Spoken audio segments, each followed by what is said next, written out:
ಎಲ್ಲರಿಗೂ ನಮಸ್ಕಾರ. Sunanda cooking YouTube ಚಾನಲ್ಗೆ ಸ್ವಾಗತ. ಇವತ್ತಿನ ರೆಸಿಪಿ ಬಂದುಬಿಟ್ಟು ಅಕ್ಕಿ ದೋಸೆ. ಸೊ ಮನೆಯಲ್ಲಿ 5 ನಿಮಿಷದಲ್ಲಿ ಹೇಗೆ ಅಕ್ಕಿ ದೋಸೆನ ತಯಾರಿಸ್ಬೋದು ಅಂತ ಹೇಳ್ಕೊಡ್ತೀನಿ, ಬನ್ನಿ ಈ ರೆಸಿಪಿನ ನೋಡ್ಕೊಳ್ಳಿ.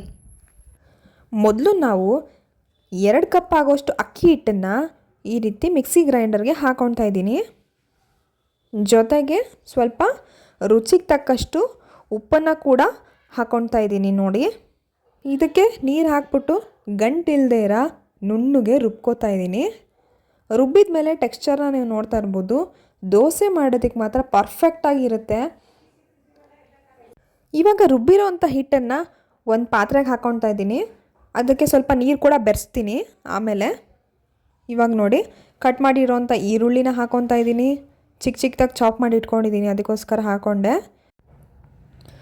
ಇವಾಗ ಚಿಕ್ಕ ಚಿಕ್ಕದಾಗಿ ಕಟ್ ಮಾಡಿ ಇಟ್ಕೊಂಡಿರೋವಂಥ ಕೊತ್ತಂಬರಿ ಸೊಪ್ಪನ್ನ ಹಾಕ್ಕೊಂಡ್ಮೇಲೆ ಕ್ಯಾರೆಟ್ನ ತುರಿದಿಟ್ಕೊಂಡಿದ್ದೆ, ಅದನ್ನು ಹಾಕ್ಕೊಳ್ತಾ ಇದ್ದೀನಿ. ಹಾಗೆ ಹಸಿರು ಮೆಣಸಿನ್ಕಾಯಿ ಖಾರ ಬರೋಕ್ಕೋಸ್ಕರ, ಹಾಗೆ ಚಿಲ್ಲಿ ಫ್ಲೇಕ್ಸು ಮತ್ತು ಪೆಪ್ಪರ್ ಪೌಡರು, ಕಾಳುಮೆಣಸು ಪುಡಿ, ಹಾಗೆ ಜೀರಿಗೆ. ಇದನ್ನೆಲ್ಲ ಮನೇಲೇ ನೀವು ಮಾಡಿಕೊಂಡ್ರೆ ಸೂಪರಾಗಿ ಬರುತ್ತೆ. ಹಾಗೆ ಸ್ವಲ್ಪ ಕರ್ಬೇವಿನ ಸೊಪ್ಪನ್ನ ಈ ರೀತಿ ಕಟ್ ಮಾಡಿಬಿಟ್ಟು ಹಾಕ್ಕೊಂಡೆ. ಇವಾಗ ಚೆನ್ನಾಗಿ ಮಿಕ್ಸ್ ಮಾಡ್ಕೊತೀನಿ ಎಲ್ಲನೂ, ತರಕಾರಿಗಳನ್ನೆಲ್ಲ ಬೆರೀಲಿ ಅಂತ ಹಿಟ್ಟಿನ ಜೊತೆಗೆ. ನೋಡಿ, ಇದನ್ನು ಮನೇಲಿ ನೀವು ಟ್ರೈ ಮಾಡ್ಬೋದು, ತುಂಬ ಸಿಂಪಲ್ಲಾಗಿರುತ್ತೆ. ಅದಕ್ಕೋಸ್ಕರ ಟ್ರೈ ಮಾಡಿ. ಇವಾಗ ಹಂಚನ್ನ ಬಿಸಿಗೆ ಇಟ್ಬಿಟ್ಟು ಹಂಚು ಕಾದ್ಮೇಲೆ ಈ ರೀತಿ ನೀರು ದೋಸೆ ಥರ ಇದನ್ನು ಈ ರೀತಿ ಹಂಚು ಮೇಲೆಲ್ಲ ಹಾಕ್ಕೊಳ್ತಾ ಬರ್ತೀನಿ.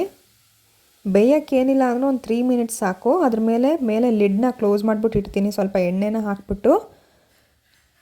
ಇವಾಗ ಇದು ಚೆನ್ನಾಗಿ ಬೆಂದಿದೆ.